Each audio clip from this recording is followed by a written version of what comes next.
This is the day that I was diagnosed, the day that we found out what my disease was. Like, I really didn't think that they knew what was gonna happen, or they didn't really know. We had gotten our hopes up so many times before, and I was like, they don't know, they don't know.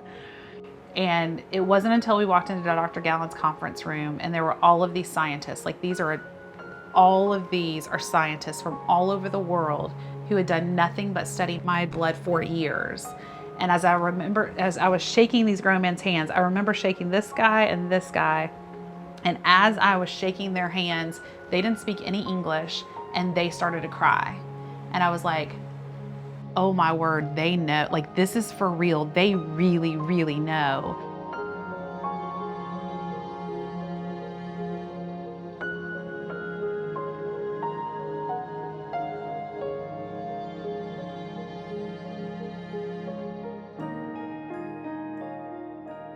It's funny to me because growing up, I lived in a hospital. I mean, like, honestly, I feel more at home in a hospital than I do at a friend's house. Like, and I know that that's probably odd to a lot of people, but if you're a child of sickness, I think anybody would get that if they have an illness, they understand that.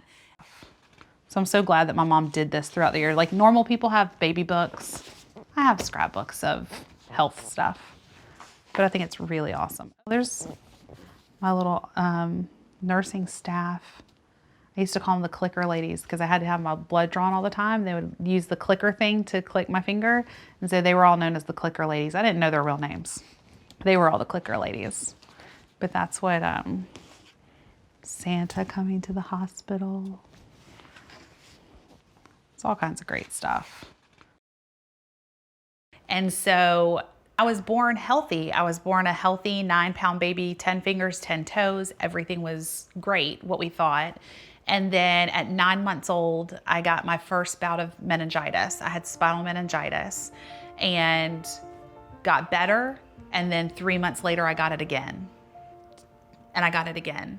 And so that's when things really started, like, okay, something's not right. Like, nobody's had meningitis, spinal meningitis 3 times. And during that time, I'd had a stroke. I was paralyzed on the left side of my body, had to learn how to, like, talk again. I had so many strokes that doctors said I would be a human vegetable. I had my mastoid bone, the bone that's like right behind your ear, that had gotten infected, and I had to have that removed because the infection was almost touching my brain and I would have died. You know, so they would get me better, and then literally within a few weeks, I would have the next infection.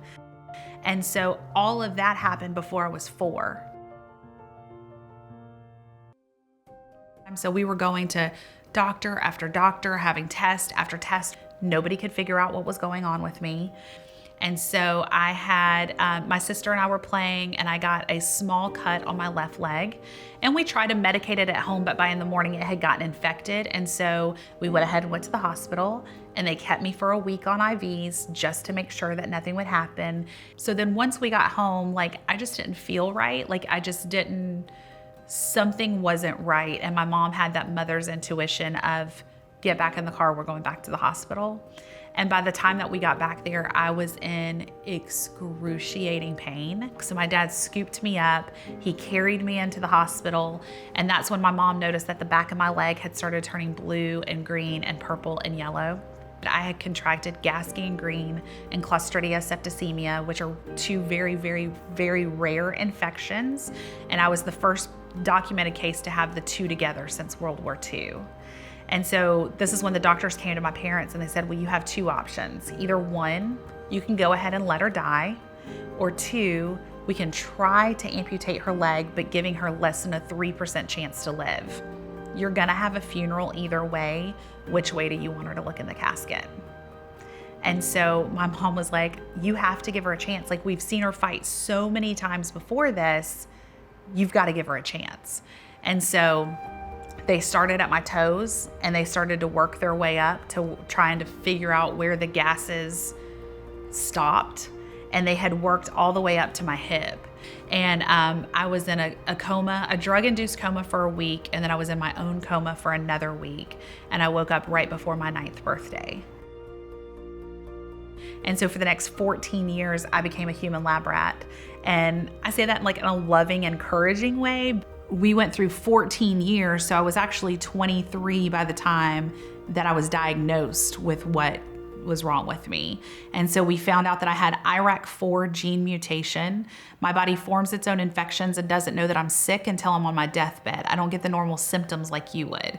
So say that I got the flu and you got the flu on the same day, where you feel like you're dying, I feel like this, which is great, but then it's also really scary because I don't know when I'm really sick. And so we have a name now. There's no treatment, there's no cure, but we at least have a name for it now, and we kind of know what I'm looking at. One thing that I really appreciate about our family and people that are like my support system, I would say, is that they've never treated me like I was any different. And even after I lost my leg, that was a big thing to me, is that I didn't want to be different than anybody else. I didn't want to stand out, but it was hard because now all of a sudden I'm missing an entire leg, and I was 9 years old, so I needed help, you know, for a little bit. But when I lost my leg, and I was in the hospital for 2 months after that, and then we got home, and the next morning I woke up and I went out into our living room, and my mom was like, "Did you make your bed?" And I was like, "No." And she was like, "Get back in there and make your bed." And I was like, "I lost my leg." And she was like, "Get back in there and make your bed." She cried the entire time I did it. Like, she, you know, I don't want people to think she's a horrible person, but she was trying to show me that I could still do anything and everything that a two-legged person can do. And so like, I appreciated that. And I think that that's also because one of the biggest things that people can have in life is having a support system. The people that are your biggest cheerleaders, your rocks, the people that are gonna just support you and treat you like you're no different, and the people that are gonna truly be there for you. And so you have to be with the people that lift you up in life. That's what kids need. They need encouragement, and they need people that are gonna be in their corner and be their cheerleader. And I feel that's exactly what our children's hospitals are. Like, they're absolutely amazing in doing that. I loved my children's hospital, and you know, those doctors and nurses and the staff that make you feel more comfortable, that make you feel like even though you can't be at home, they're gonna go through it with you. They're gonna go through the trenches with you so that you're not going through it alone. And they honestly and truly want to see you get better. And it's not just a job for them, but it's a passion. And I mean, it's really priceless. It really is, to have that kind of treatment and to know that they want it just as bad as you want it. And I can't say enough good things about that. At our RE/MAX office, we are totally about giving back. We loved that RE/MAX partnered with Children's Miracle Network, that we have a heart for sick kids. Honestly, obviously I do. And so this is like the perfect partnership for these two companies to merge like this, because we want to get these kids back home. And so that's one thing that I love, is that I love working for RE/MAX, but my heart is for sick children.